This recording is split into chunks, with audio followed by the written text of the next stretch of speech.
야고보서 4장 1절에서 17절.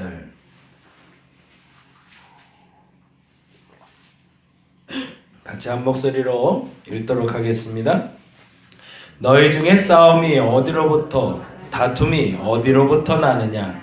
너희 지체 중에서 싸우는 정욕으로부터 나는 것이 아니냐? 너희는 욕심을 내어도 얻지 못하여 살인하며 시기하여도 능히 취하지 못함으로 다투고 싸우는도다. 너희가 얻지 못함은 구하지 아니하기 때문이요 구하여도 받지 못함은 정욕으로 쓰려고 잘못 구하기 때문이라. 가늠한 여인들아, 세상과 벗된 것이 하나님과 원수됨을 알지 못하느냐? 그런즉 누구든지 세상과 벗이 되고자 하는 자는 스스로 하나님과 원수 되는 것이니라.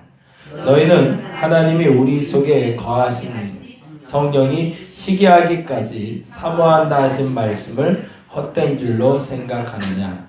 그러나 더 큰 은혜를 주시나니 그러므로 일렀으되 하나님이 교만한 자를 물리치시고 겸손한 자에게 은혜를 주신다 하였느니라.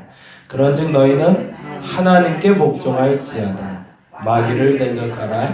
그리하면 너희를 피하리라. 하나님을 가까이 하라. 그리하면 너희를 가까이 하시리라. 죄인들아, 손을 깨끗이 하라. 두 마음을 품은 자들아, 마음을 성결하게 하라. 슬퍼하며 애통하며 울지어다. 너희 웃음을 애통으로, 너희 즐거움을 근심으로 바꿀지어다. 주 앞에서 낮추라. 그리하면 주께서 너희를 높이시리라. 형제들아, 서로 비방하지 말라. 형제를 비방하는 자나 형제를 판단하는 자는 곧 율법을 비방하고 율법을 판단하는 것이라. 내가 만일 율법을 판단하면 율법의 준행자가 아니요 재판관이로다. 입법자와 재판관은 오직 한 분이시니 능히 구원하기도 하시며 멸하기도 하시느니라. 너는 누구이기에 이웃을 판단하느냐? 들으라. 너희 중에 말하기를 오늘이나 내일이나 우리가 어떤 도시에 가서 거기서 1년을 머물며 장사하여 이익을 보리라 하는 자들아, 내일 일을 너희가 알지 못하는도다. 너희 생명이 무엇이냐? 너희는 잠깐 보이다가 없어지는 안개니라. 너희가 도리어 말하기를 주의 뜻이면 우리가 살기도 하고 이것이나 저것을 하리라 할 것이거늘 이제도 너희가 허탄한 자랑을 하니 그러한 자랑은 다 악한 것이라. 그러므로 사람이 선을 행할 줄 알고도 행하지 아니하면 죄니라. 아멘. 아멘. 야고보서는 지난 주간에 말씀드린 대로요, 다른 서신들하고는 달리 잠언처럼 기록이 되어 있어요. 그 말은 무슨 말이냐면 스토리가 연결되지 않는다는 얘기입니다. 1장 이야기, 2장 이야기, 3장 이야기, 4장, 5장 이어서 순서적으로 뭐 기승전결, 뭐 서론, 본론, 결론 뭐 이런 식으로 진행되는 글들이 아니라 그냥 산발적으로 등장하는 글들이라는 거예요. 뭐 좋다, 나쁘다, 갑자기 뭐 사람 이야기 나왔다가 뭐 종교 얘기 나왔다가 이렇게 그냥 산발적으로 나오고 있어서 사이사이를 나눠서 보시면 좋겠고요. 그리고 또 하나 야고보서를 보실 때 이 부분에 대해서도 한번 적어 놓으시면 좋은데, 유대교의 완성을 놓고 기록한 글이다라는 것 여러분 기록하시면 좋겠어요. 그러니까 아직 기독교가 완성이 되지 않았고, 그리고 이제 그리스도교가 유대교의 한 분파 정도로 나온 것이 지금 야고보서를 기록할 때 당시의 마음이다 정도 기록해 놓으시면 야고보서를 보는 눈이 조금 다를 수가 있을 것 같습니다.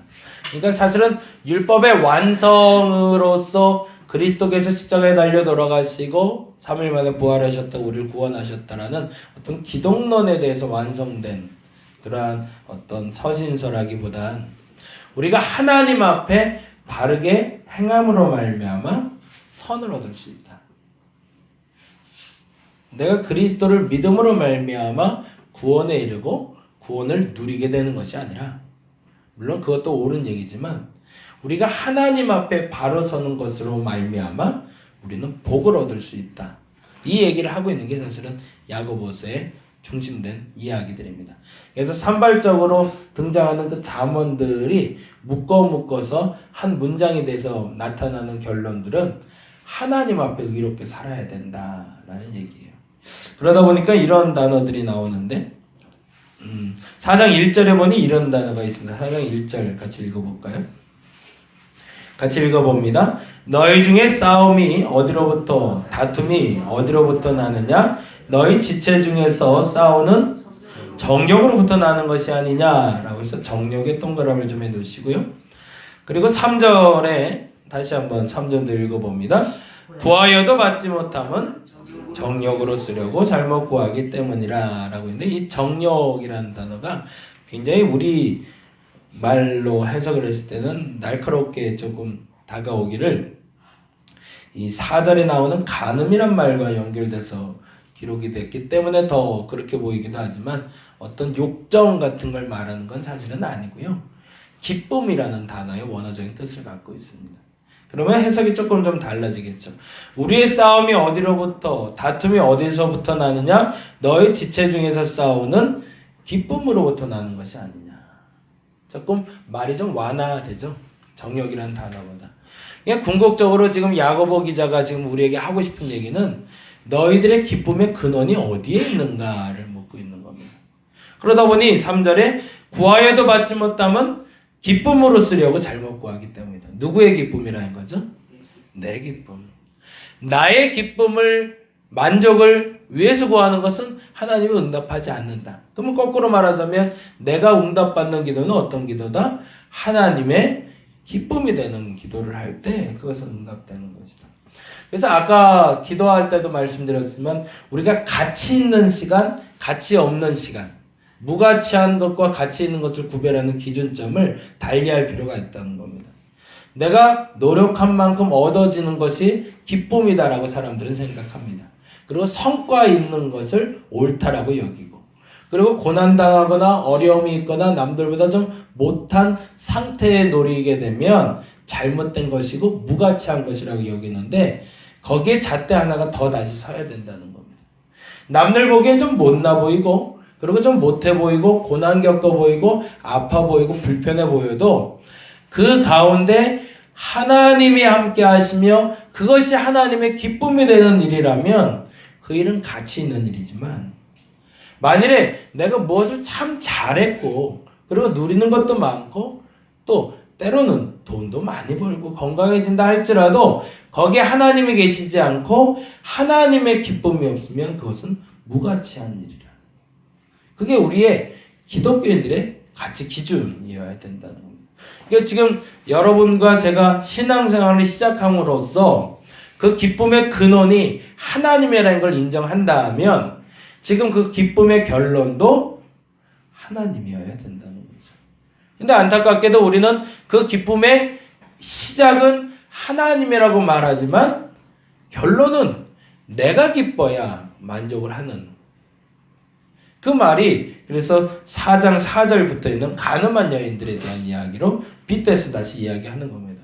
가늠한 여인들은 자신의 만족을 위해서 남편과의 동거가 아닌 또 다른 남자를 요청하는 것처럼 하나님만으로는 만족할 수 없다고 착각하는 너희들은 깨달아 알아야 된다는 겁니다. 그건 무슨 말이에요? 하나님이 주시는 것이 제가 늘 하는 얘기지만 가장 옳고 가장 좋다는 걸 인정하라는 겁니다. 가치 있는 사람이, 가치 있는 남편이 줄 수 있는 게 비록 상대적으로 다른 사람에 비해서 부족하다 할지라도 내게 주신 남편, 내게 주신 복이 가장 귀하고 존귀한 것을 아는 것이 가장 소중하다는 거죠. 왜요? 지금 내게 주신 복이 하나님이 주신 복이니까. 그래서 4장 1절부터 3절까지는 그 기쁨에 대한 이야기로, 4절에서 7절까지는 그 기쁨에 대한 이야기를 빗댄 이야기로 연결되고 있습니다. 그리고서 뜬금없이 갑자기 비방하는 얘기 11절 12절에 나오고요. 그리고 다시 한번 13절에서 17절에 이르러 똑같은 이야기가 반복되는데 그 똑같은 이야기는 하나님의 기쁨이 되는 것, 그것을 다른 말로 선이라는 단어로 우리에게 해석을 해주고 있습니다. 그러면서 17절에 다음과 같은 이야기를 하는 거죠. 17절 볼까요? 그러므로 사람이 선을 행할 줄 알고도 행하지 아니하면 죄가 된다. 왜 사람들이 선을 행할 줄 알면서도 행하지 아니할까요? 그것이 내 기쁨이 되지 않기 때문에. 근데 선을 행할 줄 알면서도 행하는 사람들은 무슨 얘기예요?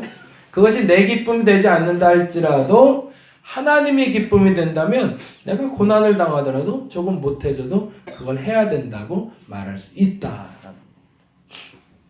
제가 엊그제 머리를 자르러 갔다가 재미난 얘기를 들었는데요. 우리나라의 대기업을 뭐 폄하하면 안 되겠지만 우리나라 영세 상인들이 운영하는 단체 중에 대기업에 들어오지 않는 게 하나가 있더라고요. 예를 들자면 슈퍼마켓에 대기업의 프랜차이즈가 편의점이라는 게 들어와서 사실은 주변에 슈퍼가 많이 문을 닫았잖아요. 빵집도 옛날에는 지역마다 특성 있는 뭐 이제 워낙 유명한 데들은 잘 버텨내지만 그렇지 않은 빵집들은 뭐 파리바게뜨하고 뚜레쥬르라는 뭐 그런 기업들이 들어와 뭐 그분들이 잘못했다는 건 아니지만 그러다 보니까 대기업이 들어와 버리면은 사실은 영세한 데는 망할 수밖에 없잖아요.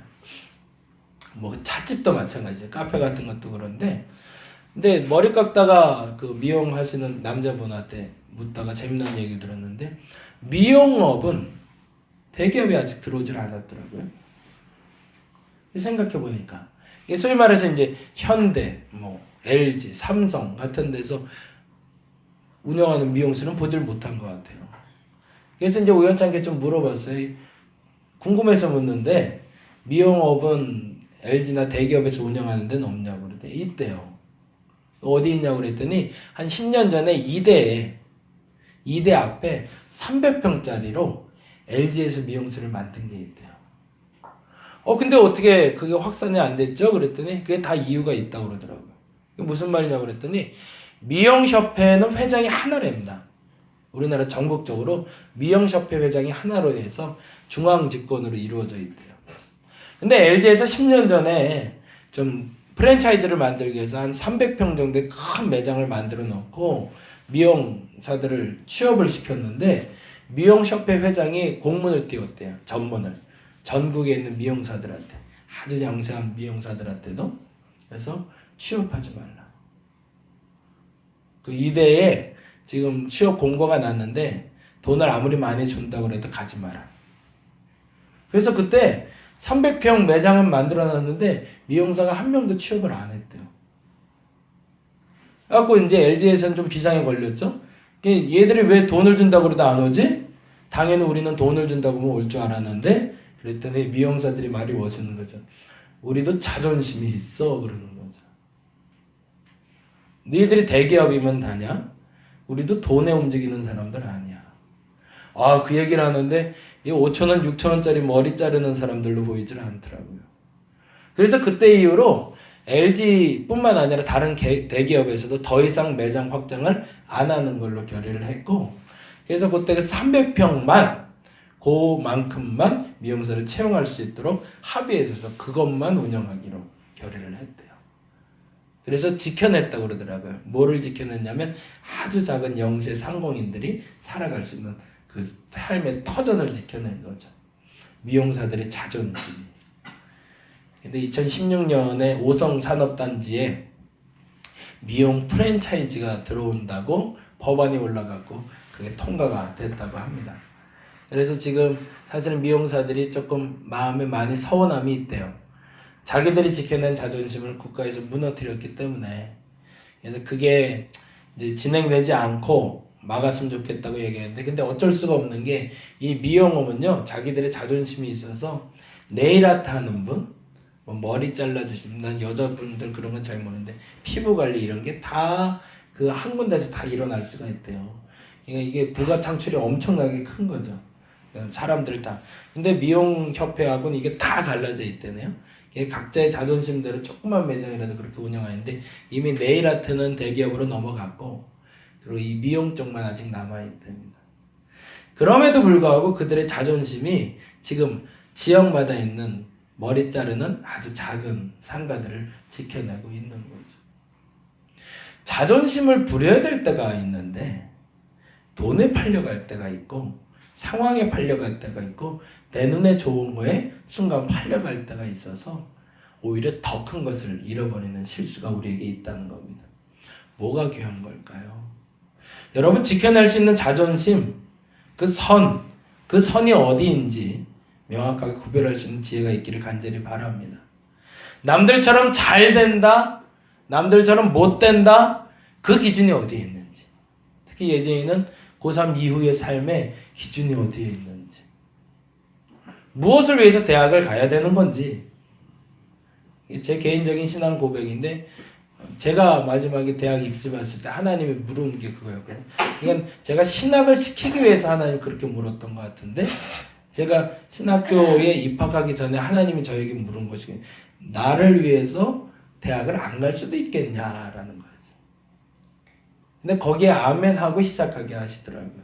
그 아멘은 아니요 하나님은 없어도 난 대학은 가야 됩니다가 아니라 대학을 못 가도 하나님이면 충분합니다 라고 말하게 할 때 신학교를 가게 하시더라고요. 시작을 잘 해야 됩니다. 그래서 어떤 분이 그런 우리 선생님이 그 얘기를 하는데요. 말씀이 육신이 되신 것이 성육신 사건이라고 부릅니다. 예수 그리스도께서 성육신, 곧 육신으로 오신 것을 성육신 사건이라고 부르는데요. 육신이 말씀이 되는 것이 곧 신앙이라고 얘기합니다. 우리 자신으로는 아무것도 할 수 없지만 우리 자신의 삶들이 하나님의 말씀과 더불어 이야기가 되기 시작할 때 그것이 진짜 신앙생활이라는 거죠. 저와 여러분의 가치 기준을 다시 한번 점검하시기 바랍니다. 선을 행할 줄 알면서도 행하지 않으면 죄입니다. 하나님이 옳다는 걸 알면서도 하나님의 것을 선택하지 않는 것은 죄입니다.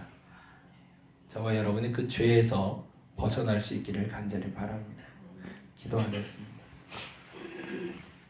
분명 알려줬는데 이렇게까지도 얘기했는데 못 알아들으면 안 됩니다. 하나님 가장 좋은 것을 내게 주실 겁니다. 남들과 평가해서 기준을 잡아놓고 좋은 것이 아니라 절대적인 좋은 걸 내게 주실 겁니다. 왜냐하면 나는 하나님의 사람이기 때문입니다. 가치 있는 것과 무가치 있는 것을 구별할 수 있는 지혜를 허락하여 주옵소서. 하나님과 함께하는 것이 가장 좋은 것입니다. 하나님이 없으면 가장 나쁜 것입니다. 분명한 기준을 세워서 살아가는 우리가 되게 하여 주시옵소서. 감사합니다. 고마우신 예수님 이름으로 기도드렸습니다. 다 같이 기도하고 돌아가도록 하겠습니다.